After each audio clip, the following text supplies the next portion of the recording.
আসসালামু আলাইকুম। আজকে আপনাদের মাঝে একটা ভান বিদ্যা নিয়ে আলোচনা করব, একটা ভানের তাবিজ নিয়ে। তো ভিউয়ার্স, যারা কোনো শত্রুকে ভান মেরে মেরে ফেলতে চান বা ভান মেরে প্যারালাইসিস করে বিছানায় ফেলে রাখতে চান, তারা কিন্তু এই তাবিজটা আপনারা প্রয়োগ করতে পারেন। কারণ এটা হচ্ছে মূলত একটা কুফরি ভান বিদ্যা। এই ভান বিদ্যার মাধ্যমে আপনার কাঙ্ক্ষিত শত্রু কাছে অথবা দূরে যেখানেই থাকুক, শুধুমাত্র তার নাম জানা থাকলেই আপনি কিন্তু তাকে এই বিদ্যাটা প্রয়োগ করতে পারবেন। তো ভিউয়ার্স, অনেকে বলতে পারেন, ভাই এর আগে তো অনেক কাজ করছি, কাজ তো হয় নাই, বা অনেক কবিরাজতান্ত্রিক দিয়ে কাজ করাইছে না, তারপরও কাজ হয় নাই। তো তাদের ক্ষেত্রে আমি বলবো, ভাই আপনি 1000 বার করান, এতে আমার কোনো দুঃখ নেই। কিন্তু আপনি যে বিদ্যাটা করছেন এটা সঠিক কিনা, বা যে কবিরাজ দিয়ে করাইছেন এই কবিরাজটা সঠিক কিনা, এটা কিন্তু জানার দরকার আছে। কারণ ইউটিউবে আপনি ঢুকলে দেখবেন 5 মিনিটের ভিতরে লুক মারি ফেলাইতেছে, 1 মিনিটের ভিতরে লুক মারতেছে, মন্ত্র পড়ার সাথে সাথে লুক মারা গেতেছে। আরে ভাই, ভানের মন্ত্র বলি আপনি আজীবনে কোনো লুকের একটা চুল ছিঁড়তে পারবেন না যদি আপনি কুফরি তাবিজ না করেন। চ্যালেঞ্জ, অল কবিরাজ চ্যালেঞ্জ করলাম, কেউ একটা ভানের মন্ত্র কয়ে একটা মানুষের চুল ছিঁড়তে পারবো না। কারণ ওগুলার যুগ এখন গেছে ভাই, ওগুলা মন্ত্রের ধাসও গেছে। ঠিক আছে, এখন একমাত্র হচ্ছে শত্রুর ক্ষতি করা আপনার এই কুফরি তাবিজের মাধ্যমে। কিন্তু এগুলো সঠিকভাবে করার লোকই অভাব।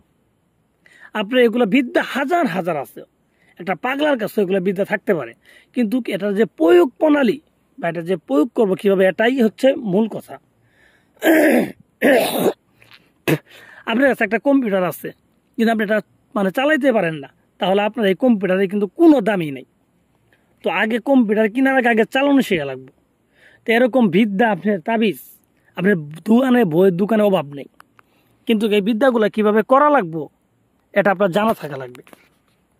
তাই বলবো, আপনি এগুলা না ভেবে আমি যে তাবিজটা দিতেছি আপনি এই তাবিজটা নিজে করেন। আমাকে দিয়ে যে করাই তো হবে এরকম না, আপনি নিজে করেন, নিজে করে ফল পান, আমার নাম হবে।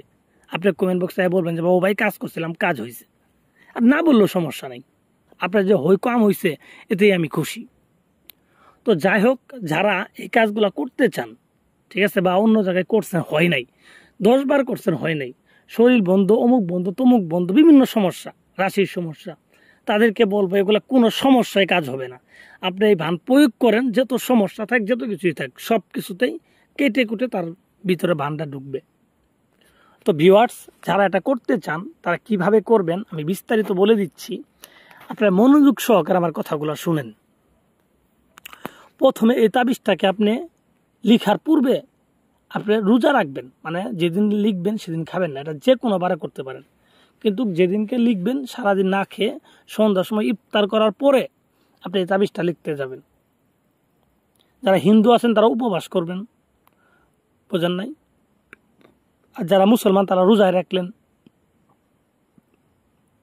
তো এইভাবে রোজা রাখি সন্ধ্যার পরে আপনি নদীর পাড়ে যাবেন। নদীর পাড়ে যেয়ে দক্ষিণ দিক মুখ করে কালো একটা কাপড় বিছায় আপনি বসবেন, সামনে আগরবাতি, মোমবাতি এইগুলা জ্বালাবেন, শরীরের ভিতরে আতর লাগাই দিবেন। লাগানোর পর আপনার মুখের ভিতরে একটা নিম গাছের পাতা রাখবেন, পাতা রেখে তাবিজটা লেখা শুরু করবেন। এখন তাবিজটা কার মধ্যে লিখবেন? তাবিজটা লিখবেন সাদা কাগজের উপরে লিখলেই হবে, সাদা কাগজে লিখলেই হবে, কোনো সমস্যা নাই। তাবিজের জন্য যে ব্যবহার করা কালি লাগবে, সেটা লাগবে আপনার নদীর পানি। ঠিক আছে, নদীর পানি, অবিবাহিত মেয়ের মাসিকের রক্ত এবং আপনার নিজের বীর্য, এই 3টে জিনিস মিশ্রিত করি আপনি এই তাবিজটা লিখবেন সুন্দরভাবে। তাবিজটা লেখার পর তাবিজের নিচে যার জন্য করলেন বা শত্রুর জন্য করলেন সেই শত্রুর নাম এবং তার বাবার নামটা সুন্দর করে লিখে দেবেন। ছেলে হলে বাবার নাম লিখবেন, আর মেয়ে যদি হয় তাহলে মেয়ের নাম, মেয়ের মায়ের নাম লিখবেন। এই নামগুলা তাবিজের ভিতরে লিখলেন, একটা তাবিজে লিখবেন। তো লেখার পরে তাবিজের ভিতরে নিম পাতার রস দিবেন, নিম পাতার রস দিবেন। দেওয়ার পরে তাবিজের অপর পৃষ্ঠায় আপনি শত্রুর কী ধরনের ক্ষতি চান, যদি বলেন যে মরণ চাই তাহলে লিখবেন মরে যাক, মরে যাক, মরে যাক, 3 বার লিখে দিবেন। ঠিক আছে, আপনি যেটাই চান সেটাই 3 বার লিখে দিবেন। তো লিখে দেওয়ার পরে তাবিজটাকে সুন্দর করে বলটাবেন। বলটানোর পরে এই তাবিজটাকে আপনি কুষার বা আখ চিনেন তো, আখ যেখা, এই আখ একটা পরিমাণ আখ নেবেন, নেওয়ার পরে আখের সাথে পেঁচাবেন। ঠিক আছে, পেঁচা এটা নদীতে নিক্ষেপ করে দিবেন। দেখবেন এটা যেন না বাসে, ভিতরে যেন জায়গা, প্রয়োজন আখের সাথে পাথর বাঁধিয়ে দিবেন যেন এটা নিচে থাকে, নদীর নিচে থাকে, নদীর নিচে থাকে। তাহলে এটা এইভাবে করার পরে তাহলে শত্রু কী হবে জানেন, মানে গলা শুকায় মারা যাবে, গলার ভিতরে যে পানি পাবে না, পানির তৃষ্ণায় শত্রু একবারে মারা যাবে। এগুলা পরীক্ষিত, এগুলো একবারে পরীক্ষিত।